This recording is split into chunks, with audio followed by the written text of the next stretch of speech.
even though I was taught or felt like I was taught not to love money, in some ways I started worshiping money and trying to find my security there, which is really what happens when the bank account dips below that number. My sense of security is threatened.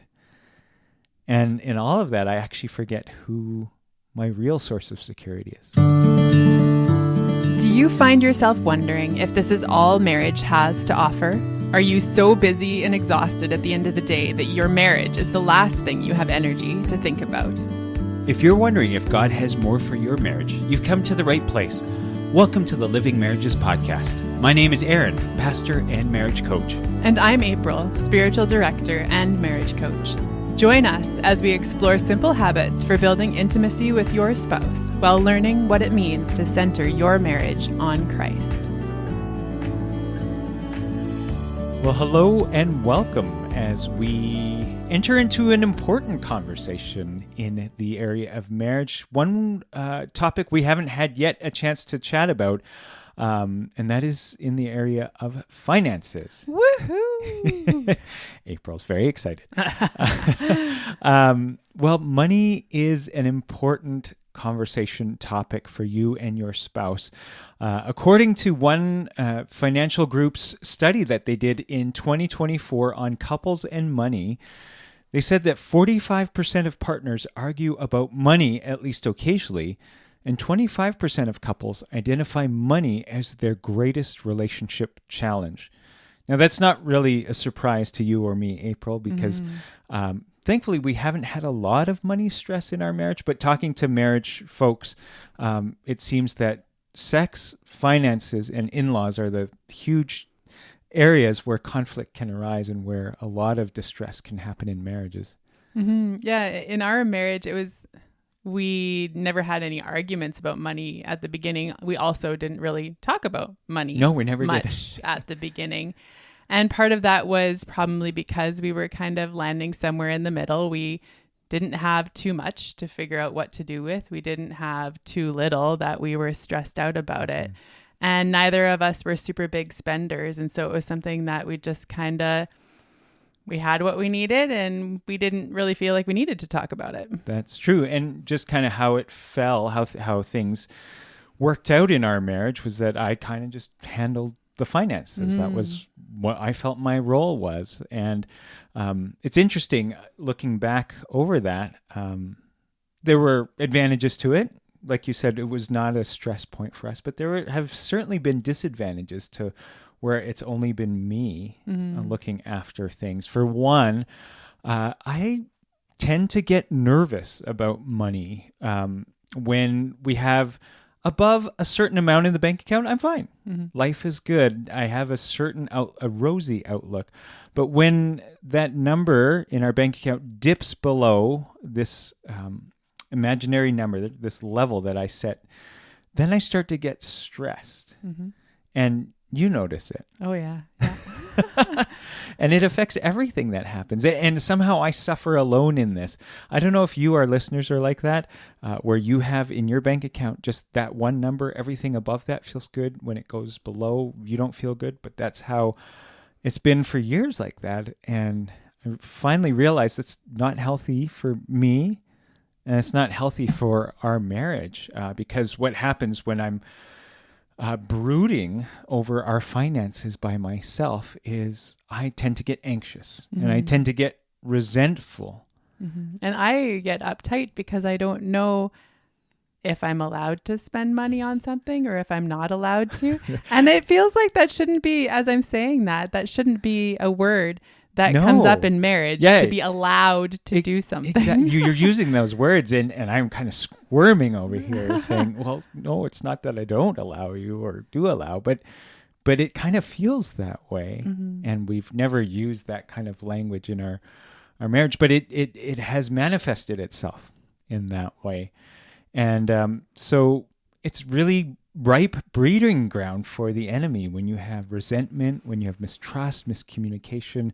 And for certain, even though we don't use the language of allowing or disallowing each other to spend things, I certainly start to get nervous when I see April buying something that Like, do we really need that? Is that, because I know where that level is in our bank account, and And I might not be aware that we're reaching that level if we haven't had a conversation regularly or recently about what's going on with our finances. Exactly. And so thankfully, God in his grace has moved us into the area where we are finally working on and talking about financial intimacy in our marriage. We're coming to an understanding of how we see money, how we have money stories that we grew up with that define how we relate to money. And we're coming to a common vision, too, of what our financial goals are.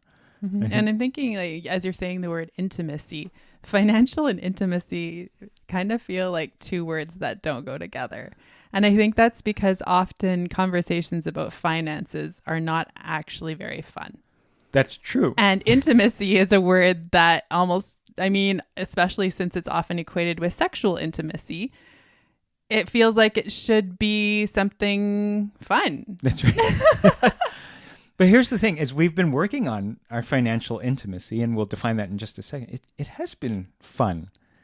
It's been good. Good. Enlightening. We'll say enlightening. I've enjoyed getting to know a bit more. But let's talk about what intimacy in finances is then. If in episode 18, we defined intimacy as being more than just what happens in the bedroom, but it's really the potential for closeness in relationships. And it hinges really on three things: commitment, vulnerability, and communication. And so if you just take that simple definition and apply it to finances, you can ask the questions: are we committed to a common vision for our finances? Are we vulnerable in our story, sharing our story about money or our understanding about money, our beliefs about money? Are we communicating these things honestly and effectively? And so if that's what financial intimacy is, then we can maybe start to have conversations around that. And now I'm remembering why parts of this was fun. We several years ago, actually, Aaron stumbled across these questions that helped us to kind of understand personally and our stories of money and each other's stories about money. And there were a few questions that we went through, and it was really eye-opening to look at where we started learning about money. How did we see money in our family? What did our parents tell us about money? What was that experience like? Yeah. And so, that was really fun, learning about that. Yeah, that was fun. Thank you. And listener, don't worry. We will come back to some real practicalities around finances. We want to have spirit-led guests on the podcast who specialize in finances and who can talk to us about understandings of practical things like budgeting and sharing joint accounts and what to do when there's been financial betrayal, things like that. But for today, we just wanted to get the ball rolling with what many people call your money story, our money stories. And April and I thought it would be fun just to share a little bit about the different money stories we grew up with and hopefully spurring you on to have that conversation with your spouse. And so we've got some questions that we'll link to in the show notes around our money stories. And but April and I will just ask each other a couple of these questions here for fun. So April, what were your childhood experiences with money? Some of my earliest experiences that I can think of, I remember getting my first bank account. So saving was a big deal. It was important in our family.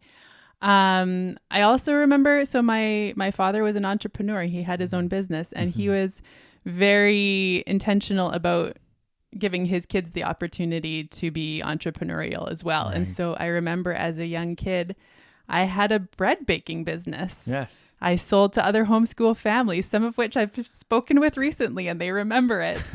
I had a business where I would paint dressers and sell them on what used to be called the Bargain Finder, which is now Facebook Marketplace pretty much. So yeah, those are some of my earliest experiences that I can remember with money.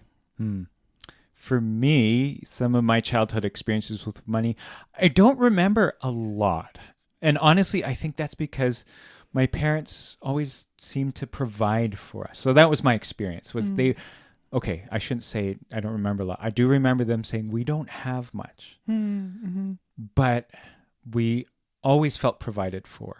They always cooked meals for us at home, delicious, nutritious meals that now as a parent, I realize, oh man, they were getting by with some of the cheapest cuts of meat they could find, and through some wizardry in the kitchen, making it taste delicious. So we didn't know that it was a cheap cut of meat. Really, me and my sister were afforded the opportunity to take violin lessons weekly. But that also meant we didn't ever, I've still not been to Disneyland, never been on that trip. And that was not a priority for our family. It was about me and my sister having the opportunity to learn instruments and to always feel like we were provided for. And something that my parents would keep telling us, I think, was that don't spend more than you have. Never spend above your means. And I saw that walked out every day in our family. So that was my childhood experience with money. As you're saying that, I think maybe something that we had in common in our childhood experience of money was that we had an awareness, even though we felt provided for, we had an awareness that there were others that did have more than us. Yes. There were people that traveled a lot more. There were people that lived in bigger houses. There was always that awareness that there were people that had a different amount of money than we did. And it wasn't like that was always seen in a positive light either. Yeah. Well, it wasn't. It wasn't seen in a sense that, well, I'll speak from my perspective. Sometimes there was certain jealousy around that. There was those guys, well, why are they spending that on that? They could be using that money for something else. And, so it wasn't always a positive thing to see. And probably some of that in my own growing up was rooted in jealousy. But some maybe, again, I'm just thinking back, what did I inherit from my parents around their values of money too? Is that frivolous? Maybe that's wasteful. Things like that. Yeah. And as you're saying that, I think another thing that we talked about when we first had this conversation around money is having a lot of money okay? Right. And I think both of us, or at least I grew up with thinking that, well, yeah, some people have lots of money, but I don't know if we should have lots of money, or at least we shouldn't want lots of money. Yeah. If we somehow, by some miraculous means, end up with lots of money, like my dad always loved buying lottery tickets, and he won a little bit of money here and there. Yeah. It was always fun. But if we get caught up in the wanting of the money, then it's not healthy. But there's also the other side of things where it's also not healthy to think that you shouldn't want money. Right. If that makes sense. Yeah. Well, you're talking about that, and I'm come back to that verse that we all misquote from the Bible. I believe it's 1 Timothy 6. For the love of money is the root of all kinds of evil. I don't know about you, April, but I grew up with that verse kind of being interpreted as the love of, or not even the love of money. It was money. Money itself. Money itself was the root of all evil. And so I think I had that narrative growing up. And so I, for whatever reason, just never paid attention to money because I thought, oh, well, if I do, then I'm starting to love something that I shouldn't. And you just kind of, well, I think I'm spending less than I'm making, so I'm doing okay. Never really had an eye towards investments or savings was kind of a good idea, but never really having a plan or purpose around money. And thankfully, God has been changing that for me, because what happened there was then I'm left with this. It's ironic, I find, that even though I was taught or felt like I was taught not to love money, in some ways I started worshiping money. And trying to find my security there, which is really what happens when the bank account dips below that number. My sense of security is threatened. And in all of that, I actually forget who my real source of security is, the giver, God, of course. And so it's interesting. I think really exploring these ideas about our money stories and finding out where are we placing our security in our marriages. Do we have the same understanding, the same upbringing with money? Does that story persist now, even in our marriage? And our different views on money can also inform other things in our relationship and in our family. For example, if one spouse comes to the marriage assuming that the wife will want to, or if she wants to stay home and work, stay home with the kids, which is work. Let's be real. If she wants to stay home with the kids and expects her husband to work full time, but he came from a family where both spouses, his mom and dad, both worked, you've got a completely different format that you're used to when it comes to finances and work and family life. And if you haven't had a conversation about that, you might go into marriage and not understand what's going on and feel bitter towards each other and not even know why. Yeah, so true. So are many more questions that you can ask each other. Again, they're linked in the show notes, and really encourage you and your spouse to take some time, set aside time. This could be a fun date night. We did it for a date night, I think. I don't remember. I still can't. When you say fun date night and finances, it's still not working for me. But anyway, I have fond memories of talking about this, but I think you and your spouse will as well. Just set aside some time when you have the opportunity to explore some of these questions. And a lot of them have to do with how you were brought up with money. And maybe you haven't thought about it yourself, and maybe your spouse hasn't thought of it, and you certainly may not have thought of it for each other. But so many of our stories impact what we're experiencing right now in our marriage. So we want to encourage you to get to know each other's money stories this week. So we pray that this will be a fun thing for, fun for me. April's a connecting time.